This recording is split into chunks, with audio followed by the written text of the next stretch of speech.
तुर्की ने तो एक झटके में पाकिस्तान को बहुत बड़ा झटका दे दिया। यह झटका इसलिए भी बड़ा है क्योंकि तुर्की ने पाकिस्तान को जो झटका दिया वह न केवल भारत के पक्ष में गया बल्कि भारत के साथ किसी टकराव का क्या अंजाम होगा उसका डर भी दिखाई दिया।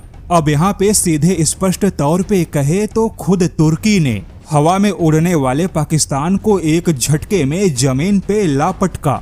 बता दे यह खबर बहुत ही ज्यादा दिलचस्प होगी क्योंकि तुर्की के केवल एक खुलासे से सऊदी अरब और पाकिस्तान दोनों ही लपेटे में आ गए। और अब जिस पाकिस्तान को यह भरोसा था कि तुर्की हमेशा उसके साथ खड़ा होगा, उस तुर्की ने अचानक से अपना पूरा पैटर्न ही बदल दिया। खबर कुछ ऐसी है कि आपने पिछले कुछ दिनों से पाकिस्तान के उस प्रोपेगेंडा के बारे में बहुत कुछ सुना होगा जहां पाकिस्तान इस्लामिक नेटो को लेकर बड़ी बड़ी बातें कर रहा था। लेकिन अब यहाँ पर खुद तुर्की के विदेश मंत्री ने अपने बयान में स्पष्ट किया कि इस्लामिक नेटो जैसा कुछ भी नहीं है और न ही तुर्की किसी इस्लामिक नेटो का हिस्सा बनेगा। यानी पिछले कुछ दिनों से जो खबर आ रही थी कि सऊदी और पाकिस्तान के सैन्य गठबंधन में तुर्की भी शामिल होना चाहता है, तुर्की के विदेश मंत्री ने ऐसे किसी भी इस्लामिक नेटो गठबंधन में शामिल होने से सीधे इनकार किया है।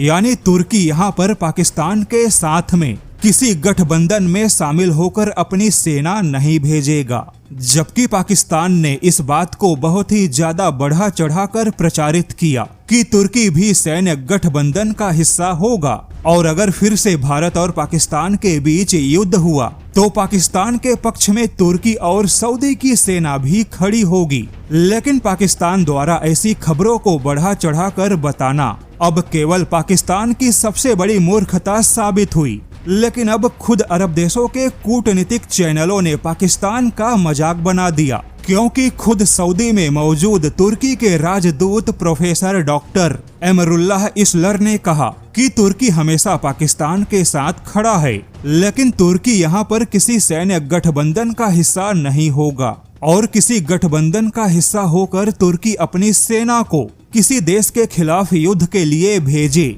यह केवल अतिशयोक्ति है। यानी कि यहाँ पर तुर्की ने सीधे सीधे सिक्योरिटी रिबफ किया है। तुर्की ने स्पष्ट किया कि वह पाकिस्तान के साथ खड़ा है, लेकिन पाकिस्तान के लिए कोई सेना नहीं भेजेगा। भारत ने अटैक किया तो तुर्की यहाँ पर कोई सीधे शील्ड नहीं बनेगा।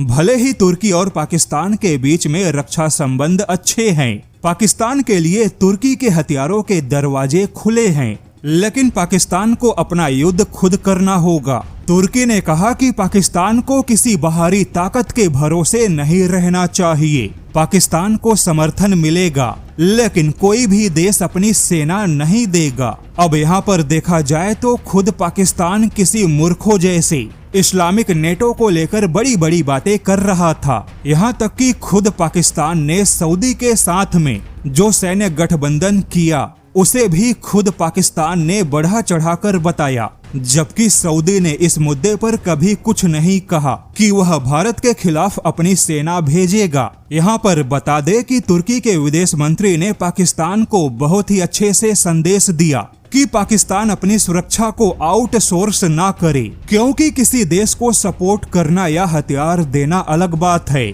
लेकिन किसी युद्ध में किसी और देश के लिए सेना भेजना यह कूटनीतिक आत्महत्या मानी जाती है, जिसके परिणाम बहुत ही ज्यादा गंभीर होते हैं।